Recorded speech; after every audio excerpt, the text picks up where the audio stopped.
Inilah sikit. Ya, perempuan tu sebenarnya pelaju.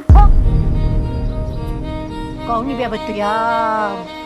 Berat tuduhan kau ni tau. Masa tau. Yelah, kau ada bukti ke?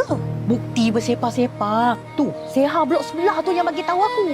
Seha blok sebelah tu kenal sangat dengan perempuan tu. Perempuan tu pernah menyewa sebelah rumah adik ipar Seha punya mentua yang bagi tahu jiran belakang rumah mentua dia yang sewa dekat situ, dekat setapak tu juga. Dia bagi tahu Senah yang meniaga depan rumah niaga goreng pisang depan rumah tu, dekat setapak tu juga bagi tahu sepupu dia yang kerja kat hospital. Aku tak ingat lah apa nama dia. Aku pun tak kenal lah. Bagi tahu perempuan ni spesies yang jenis apa tu, suka pindah randah. Dah pasal pula dia suka pindah randah.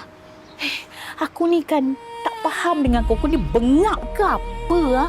Kau dah tentu-tentulah dia pindah randah. Dia tak nak lah orang tahu pasal aktiviti persundalan dia. Sundalan? Korang ingat jangan terkejut satu hari nanti. Ni. Level kita ni, kaki 5 kita ni jadi highway MRR2 waktu pagi. Nah, keluar masuk jantan yang pelik-pelik. Aku pun tak tahulah. Masa tu apa? Ni. Jam. Suka.